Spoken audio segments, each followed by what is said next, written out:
سلام سلام ጥዕና ሃበለይ ናይ ቻነለይ ተኸታተልቲ ኩሉ ኢኹም ወይ ድማ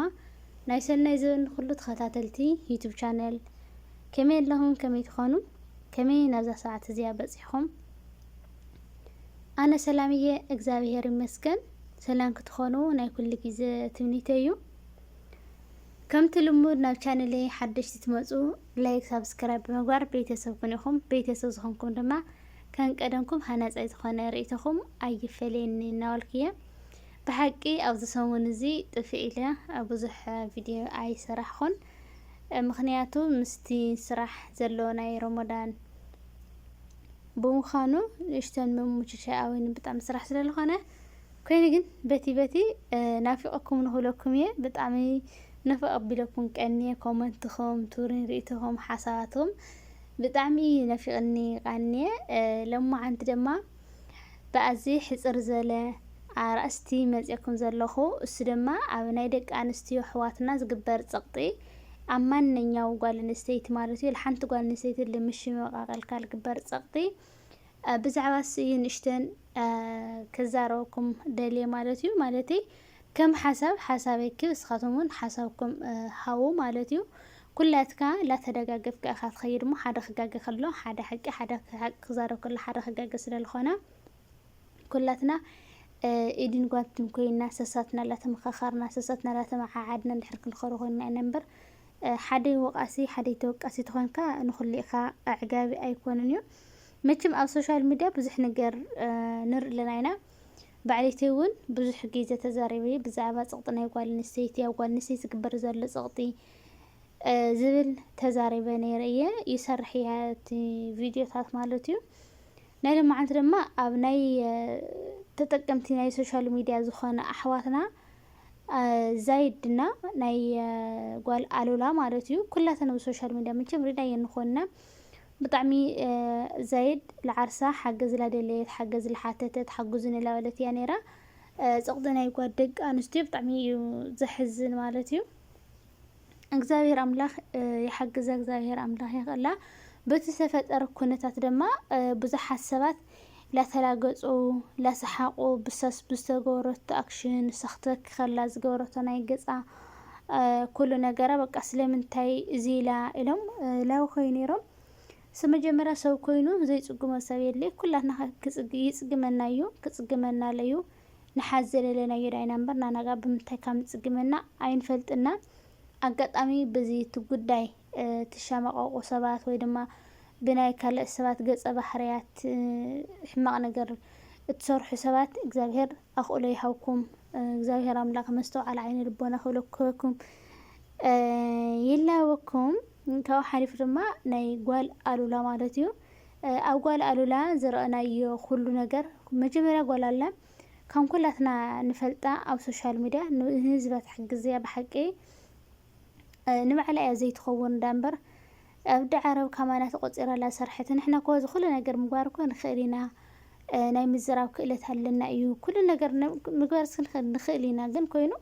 مجمرة قدام الناس نهيوتنا بتشأي نمرح لنا كلنا حكينا عيلتنا هيوتنا نمرح لنا الناس قال عزيزي بتبعت يا سرح تسرح مالتيو بتبعت يا حجز تقول ولا كوج بايتوص قلت زك على سوق حجز كم زلو كنا أحكم زلو ناف تقادل تحواتنا كتصح كم زلو ناف تسقم حواتنا كتصح كم زلو تحجز بطعمية تسعر بطعمية تسرح مالتيو كم كلها تناسب أو دعارو كوينا نديمو أو سدت نديمو تغزر كالا سرحها بزح كنتاتي زقات مكا السبب بمخنيات كعام بزعوا ولدا لا تزارت نيرا زمانا حتى تزعنو سبات زولوا السات صرحو بس حالة في كل نجار مالتيو هز تاخذ الدليلية أبت مالي توقيت أبزي شرزت بلا مالتي شرط غيره أنا وين رأيي نيري كم حقرون أو شر ليو نيري بحقي بعدتي مالتي كن نسا بسن كده أنا مهرات ولد دي بيتي سوي أي فلتنيوم إذا نجار زي أتلاقي كم زي كنا نبيتي سوي بيتي كم زي يدقفونا أوصل اللي إلى بسمنا كده أنا مهرت محزنا نيرا أو بزح سب أو تيجو أنا بعدتي اللي لاجت المثل تلاجت أصل تلاجت ፖስት ኢለየ ነይራ ኣነ ባዕለተይ ካብኡ ተመሊሰ ከዓ በስን ክዳና ምፈረት መሰረት ካብ እመቤቴ ቅድስት ድንግል ማርያም ዝዓቢ ስለለየለ ኣነ ከዓ ኣውፅኦዮ ማለት እዩ። ለከ ሕሳ ክዛረብ ደለየ በቲ ብዘይ ፈቃዳ ብዘይ ድልየታ ሸር ዝተገበረ ቪድዮ ብጣዕሚ ተናዲዳ እዚ ሓደ ፀቕጢ ናብ ጓል ኣንስተይቲ ድማ ንዕቀት ዝተመልኦ ዘለዎ ኢለ እየ ዝሓስብ። ምውቃጥ ኢለይ ምውቃጥ መጀመርያ ምውቃጥ ፅቡቅ ድዩ ወይ ድማ ጌጋ ድዩ? መጀመርያ ሓደ እግዚኣብሔር ኣነ ከም ዝመስለኒ ብና እግዚኣብሔር ኣምላኽ ኣይፍቀድን እዩ ክልክል እዩ። ሰባት እዮም ዝገብርዎ ዘለዉ። ሰባት ከዓ ኣብ ምድሪ ብዙሕ ሓጢአት ንሰርሕ ኢና እግዚኣብሔር ኣምላኽ ዘይፈቅዶ ሰባት ባዕልቶም ብኢዶም ዝፈቅድዎ ሰባት ኣለዉ እዮም። ይጥዓማ ይጥዓማ ሕማቕን ፅቡቅ እግዚኣብሔር ኣምላኽ ስለዝፈልዮ ክትውቀጥ ኣየነበረኒ ዝብል ኮይኑ ግን እሳ ከዓ ብምሽጥር ብስም ብዛዕባ እንታይ ምዃኑ ስለለይ ንፈልጥ ልመን ስለለይ ንፈልጥ ኣነ ዋላ ናወዳ ክኸውን ኢለ ሓሲበ ማርያምን ለመነ እየ ናወዳ ክኸውን ሲ ይኽእል እዩ ብጣዕሚ ብዙሓት ሰባት ክክለ ባዕልትና ላብና ባዕልትና ዋጋ ላብና ባዕልትና ጌጋ ንሕልፎ ከምዚ ሓደ ሰብ ክትውቀጥ ከለሰ ዋላ ብሽም ወድኻ ዋላ ብሽም ብትፈትዮ ሰብ ይልሽብሉ መቸም ልውቀጥ ኣብ ሶሻል ሚድያ ንርአና እሳ ብዝተወቀጠቶ ከዓ ናብነት ብስም ወዳ ክኸውን ይኽእሉ በቐልዓሳ ወሊደ እየላለት ነይራ እናተኸለክ እንደለየ እቲ ምሽጥር መውፅኡ ምሽጥር ኣውፅኡ ናብ ሶሻል ሚድያ ሸርመዋሉ ብዙሓት ሰባት ብተቀባበልዎ ኣብኣ ዝነበረ ጽልኢት ዝነበሮም ከዓ ክሻመቐቕዋ ክጸርፍዋ ከናእስዋ ብቕጥነት ናይ ነብሳ ብሳብ ዝተፅሓፈቶ ጽሑፍ መጀመርያ እኮ ሳሚ እዩ ዝብል ሳሚ መን እዩ ወዳ ድዩ ሓዋ ድዩ እኮ ምንም ተፈለጠ ነገር የለይ ብቻ ግን ሳሚ ላ ምስተወቀጠት በቃ ሳሚ መን እዩ ኢሎም ከዓ ከም ዝፍለጥ ምስ ናይ ሳሚ ትግራይ ከዓንላ በልዎ ነይሮም። ኣብዚ ሓደ ካብ ክንመሃሮ ነገር ተጠቀምቲ ዩቱባት ዘለና ናጋ ንሕና እንታይ ዓይነት ስራሕ ከም ንሰርሕ እንታይ ተፅዕኖ ገበርቲ ከም ንኸውን ስለለይ ንፈልጥ ማንኛው ነገርና ኩሉ ግዜ ይዛረብ እየ ብዕቅብ ክኸውን ኣሎ ብምሽጥር ክኸውን ኣሎ። ምሽጥር ዝበሃል ከዓ እስኻ እናስኻ ትፈልጥ ኮይኑ ካብ ካሜራ ወፃኢ ማለት እዩ። ማንኛው ነገር ግበር ግን ካብ ካሜራ ወፃኢ ካሜራ ምንም ነገር ክትገብር የብልካን ኢኻ ኢለ ንኹልኢኽን ኣሕዋተይ ይመኽረክን። ተኾይኑ ከዓ ቀድንካ ሓላፍነት ምሳድ ከም ምሳል ወለቶ ቀዳምነት ህዚ ሸር ከይትገብረለይ ኢላቶና ሃሌት እሱ ከዓ ልዋዕሉ ምእንታን ልጥቕሙ ምእንታን ልሰብ ክተፋልጠሉ ኢሉ ሸር ኢልዎ እሳ ከዓ ስለምንታይ ሸር ኢልካዮ ኢላ ከዓ ብጣዕሚ ብዙሕ ተናዲዳ ብዙሕ ከዓ ሕማቕን ፅቡቕን ተዛሪባ ፍርቆም ምስ ናይ ዝሓለፈ ናይ ዘጋጠማ ዝነበረ ምስ ናይ ደቂ ቁርላቅ ላተሓሓዝዎ ነይሮም ሳምሪ ከምዚ ትብላ እኮ ምስ ወዲ ቁሮ ስለዝኾነ ልኢሕ ትመልስላና ነይሮም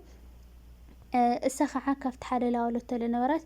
ብና ወዲ ዓሙኣ ወይ ድማ ብሳት ሰርሐሉ ሹርጣ ገይራ እቲ ወዲ ከም ተትሕዞ ከም ተሓቶ ብዘይ ድልየተይ ፖስት ኢሉ ካሕትሕዞ ከም ዘለኒ ኢላ ያላ ተዛረበት ነይራ ማለት እዩ። ኣብዚ ነገር እዚ ኣነ ንምትሓዝ ኣይድግፋን እየ ሰብ ኣብ መንጎኦም ካትሞ ዝኾነ ከም ሽንግልና ነገር ገይሮም ከተሓሓስዎም ይብል እንድሕር ገይራ ተዋላለ ግን ኣነ ከም ጌጋ ይሓሰብላይነ ምክንያቱ እምነት እዩ ከይተውፀለይ እዚ ምሽጥር እዩ እዚ ማንኛውም ሰብ ኣይፈልጦን እዩ ክትብሎ ከላ እሱ ከዓ ብምንታይ ልዋዕሉ ልጥቕሙ ኣውፂዎ ማለት እዩ። እዚ ውፅኢ ከዓ ኣብ ዝባና ዝበፅሐ ተፅዕኖ ካብ ቤተሰባ ኣዕርኽታ ኣሕዋታ ከም ኩላትና ሂወት እኮ ቤተሰብ ኣለዎ ሕሰቦ እሞ ሕድሕድናሲ ሓንቲ ጓል ኣንስተይቲ ማለት ጓል ኣንስተይቲ ኮይና ኣብ ናይ ቤተሰብ ካብ ቤተሰብካ ዘይደልይዎ ነገር ቦታ ክትርከብ ከለኻ ክንደይናይ ተፅዕኖ ከም ዘለዎ ወዱካ ፀገም ዘለዎ ኣይኮነይ ጓል ኣንስተይቲ ግን ብጣዕሚ ኩሉ ለካብድና ከምዚ ብምውቃጣ ወለዳ ኮርዮም ሓፍታ ስልካ ዓፅያታ ብዙሕ ነገር ተዛረብና ነርና እምነት ክነጉድል የብልናይ እዚ ኩሉ ዝዛረቦ ዘለኹ ኣነ እምነት ክነጉድል የብልናይ እምነት ምጉዳል ባዕልትና ብጣዕሚ ዝጎድአና ኣንሕና ኩሉ ነገር ክንገብር ከለና ከዓ ብምሽጥር ክኸውን ኣሎ ይብል እዚ ሓውና ብጣዕሚ ዓብይ ጌጋ እዩ። ትፀቕጥና ደቂ ኣንስትዮ ዝግበር ዘለካ ከምዚ እዩ። ሓደ ንእሽተይ ነገር ዝኾነ ምሽጥር ናሰብ ሓዘለይ ወይ ድማ ከምዚ ገረልካ ክትዛረብ ከለካ በቃ ከነ ጭራሹ ለኣለ ጥቀሎ መስልዎ ለኣለ ሕማቕ ደረጃ ይወስድሎ መስልዎ በቃ ካብዚ ነገር እዚ ብሓፂሩሲ ብዙሕ ነገር ክትመሃራ أو هيوتكن كتتقمالو إلي الزارو زلخنا إزي كلاتنا كنخوننو علنا بستخقالنا متن مالتي ولا بحساب بمها بخومنتي بمها كنخوننو لنا حدا تخوينا حنت قال نسيت خعا لخنا بدل كبصحا خلو تصعنو كبصحا خلو قدن كتوقع قدن كتصفع قدن أو قصا قودلو مادا خنرخلا ليكونا وشتاوي ولا بزحات سباتكا كتصرفوا كالناس وخلو سلمنتاي لنا وقلنا دو كنلكم نلنا على نقرا كنزلخو قال قالوا لون تخيلنا أو قلنا بحساو دون مل بحكي حما غيرايا كتوقت يعني راي كتوقت طاي كون زلزلخو جن بتسز قورو بتسز زي دليتها فوتو بزي دليتها فيديو أشهر بزقورو بزحسات بزقلدوا كميا تقيل بهالو مسلالو صلاي خاصي بقى لخونه منኛው ስ ብድኹም ጎን ኸኢላትሞ እዚ ነገር እዚ ሓዘል ሌላ ብልሃው ተሰኻሸር ብዝጎረቶ ብዛሓሳት ራሻመቕ ወይርከሞ ኩላትና ብዝተኻለና መጠን ኣብ ጎና ክንከውን ኣለና ክብለክን ይደሊ መልእኽትና እዚ ኩሉ ዝተዘረጉ ከዓ ኩላትና ደቂ ኣንስትዮ ብቅድሚ ምንም ነገር ምስራሕና ምግባርና ክንገብር ከለና ክንስተውዕል ከም ዘለና ቪድዮታትና ኩልሕና ብንገብሮ ነገር ብዕቃው ክንከውን ከም ዘለዎ بزبل يوصقتي أوقال نستيت كقنسلو أوقال نستيت صقت كبر كل خاعة كلاتنا دولنا كنزارو كم زلنا بحساب كنحجز كم زلنا بزلي لما عنتي سريحية زلهما بحكي كطعمكن يايل بتريدك أنستيوم تصفاي جبر دق توعتي خاعة أمنت أيتك حادو نحادث مخحاد لطقم خالك مقبار بطعمي أزي حدا جنيايو إجزاهير إنجراها إجزاهير اللي خافت الكامبر سب أي كافتل كانيو كتخفت الكخت عزق عسل تخل كاوزنا زحونا زي كنا مهار نخلنا عند حرناي قال الله عند كم تلفكرت عند حرجة رخعة جيجا بعلو كم زجورا ما نيجي ونجر كم تخطغمنا إلنا تخطغمنا إلنا لو قد أثنا جر نخيل زلنا نقد زلنا السلمة إنجرا يخفت يلو إنجرو كم زعزي كاوزنا جر كنا الزبل نمو لما عند فيديو زي تمثل نيرة خلي معلتك سقاب خالي فيديو نركب سلام وسنين عليكم سلامكم لكم